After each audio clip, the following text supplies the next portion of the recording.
I went on a kind of exciting date today as part of my whole dating all the different MBTI types thing. It was yet another ENTP, which I have quite a lot of data points for ENTPs.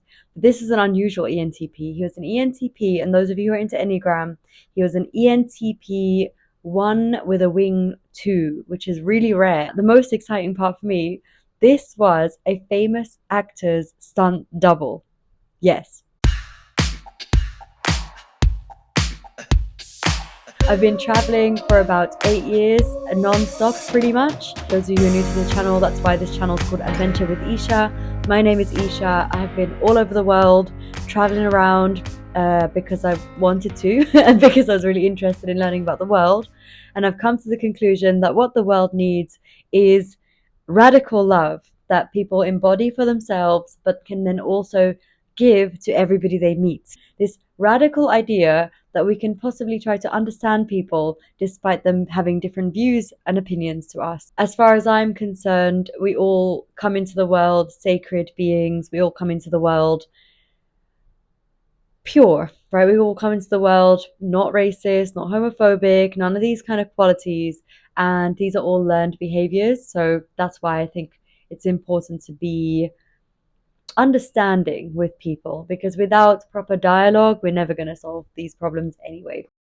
I'm doing a series of videos just about Myers-Briggs personality types because I think it's one of the most important tools I've come across that will help you understand yourself and help you understand others. If you are unfamiliar with Myers-Briggs, I've done 2 introductory videos. One explaining the 4 letters and the second one explaining the cognitive functions, which is a much more accurate way of using Myers-Briggs. For each of these 16 personalities videos, I'm going to give you an overview of the personality, the cognitive function stack, and then I'm going to talk to you about what happens when this personality type becomes stressed for whatever reason. They go into what's known as a loop state. And if they are in a really stressful situation, some kind of temporary bursts of stress, they will start behaving in very uncharacteristic ways. And so they will go into what's known as the grip state, where they get stuck in that last inferior function. Let's start with the INTJ cognitive function stack.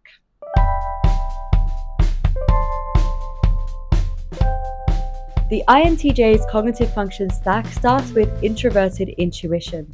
We've seen this one before in the INFJ video. Introverted intuition is their dominant function, followed by, this time, extroverted thinking, TE, followed by introverted feeling, FI, followed by extroverted sensing, SE. So we've got NI, TE, FI, SE. So let's go over each of these cognitive functions and what they do. NI for an INTJ is their dominant function. This is the function associated with seeing into the future. So seeing a few steps ahead of everybody else according to their own personal intuitive map. NI is the function to do with spotting patterns over time. NI dominants, like the INFJ and the INTJ, are really good at seeing what's happened before and kind of extrapolating into the future, which is why they can be quite visionary, because they literally see into the future. We often think about INTJs playing chess when everybody else is playing drafts, for example. They are a few steps ahead of everybody else at any given time. Very strategic. Their second function is TE, extroverted thinking. This is the function to do with getting stuff done. Just being efficient and getting the work done, getting the tasks done. Very active function. So INTJs see into the future, and then it's supported by getting stuff done. So they can be quite productive individuals. They can be very future oriented. They're famous for planning, right? INTJs are your quintessential planners. They tend to have a 5-year plan, a 10-year plan, a 20-year plan, sometimes a plan that involves world domination. So INTJs are extremely strategic, future oriented, and productive. Their slightly weaker function then, their third function, is FI, introverted feeling. This is the function associated with their own personal feelings about something and their core values. They might not be as strong with having a core value system and knowing how they feel about a particular decision or a particular situation. This is kind of a weaker spot for INTJs. Well-developed INTJs at some point will realize that knowing how you feel about something, being able to feel your feelings, being able to tune into your own value system becomes important. Finally, INTJ's final function is extroverted sensing, which is their sensory surroundings and being in the present. Remember that inferior function is the exact opposite of the dominant function. The dominant function for an INTJ is looking ahead. So the opposite of that is extroverted sensing, which is being right here, right now, with your physical senses, smelling things, tasting things, touching things, hearing things, literally being right here, right now. So INTJs, if you talk to them, quite often they'll be actually in their heads thinking about what's next. I have an INTJ friend who, whenever we were hanging out, he was always wondering, when am I next going to get to eat? That was always in his mind. And so they're always thinking ahead, essentially, which makes them masterful planners, but it does mean that they struggle with being present. SE is also about aesthetics and sort of just appreciating how something looks.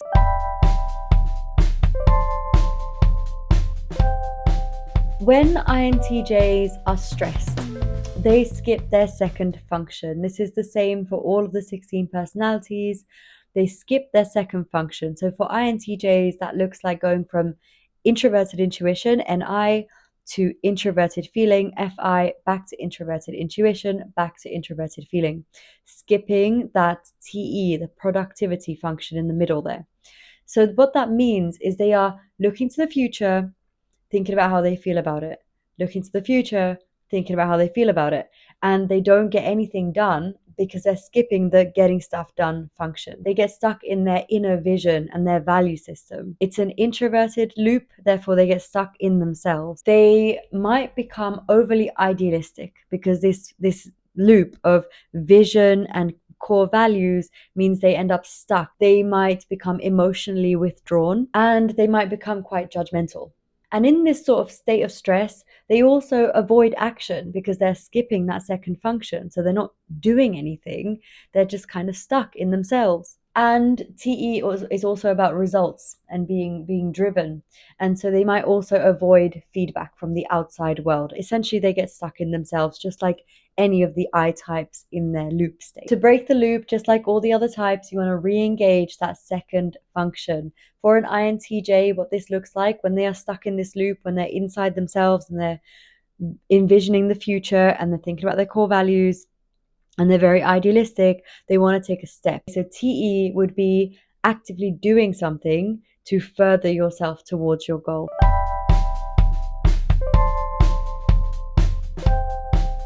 INTJs, when they're healthy, are very future-oriented, task-oriented. They are in touch with their value system in some way. When they are stuck in their SE grip state, so the inferior function, they will use the inferior function, but in an unhealthy way. SE is all about your sensory surroundings and your present moment. And so INTJs will overindulge in their sensory experiences. If INTJs are in an extremely stressful situation, what they will do is maybe binge eat, maybe be extremely reckless and not think about consequences, right? So the opposite of what they normally do, which is thinking about consequences in the future. When they're stuck in this SE grip state, they suddenly behave in a very reckless way because they're not thinking about the future. They might be uncharacteristically impulsive, for example. They might feel overwhelmed by external chaos, generally overindulging in their senses. If you're stuck in this grip state, what you want to do is identify your source of stress, eliminate it as quickly as possible so that you can go back to being your visionary, productive selves. The reason why INTJs are called architect as a nickname is because they know how to execute large projects. They have a vision, they're very productive, and so they are builders by nature. INTJs, if you are able to channel your vision through productivity by engaging those top two functions, whilst using the bottom two functions in healthy ways, you can be unstoppable builders of the future. I really admire INTJ's ability to plan and be future oriented, and obviously to be a very well-rounded INTJ. I would encourage you INTJs to sometimes indulge in the present moment in a healthy way. Hopefully this has been helpful. If you're interested, I've made a whole bunch of other videos on all the different 16 personality types. So I've put them all in a playlist for you. You can check that out. The point of this channel is to spread radical love. Myers-Briggs is just one tool with which to do that. Currently, I am dating using Myers-Briggs as a tool and a guide. And so I've been meeting people based off of their Myers-Briggs type. And I've been researching the dynamic between an ENFP, that's me, and the other 16 types. So those videos are coming up. If you are interested in that, please hit subscribe. Thank you so much for watching. I really appreciate all the comments I've been receiving recently on the recent 16 personalities videos. Share this video with the INTJs in your life if you think they would find it helpful. And until next time, embody love for yourself and for everyone else. I do some thumbnails at the end of my video now, where I just sit here and sit still. Yeah. It's ridiculous. See you later. That's how YouTubers do thumbnails, right? They're like, holy crap. This is unbelievable information. It's really not. I mean, it's cool.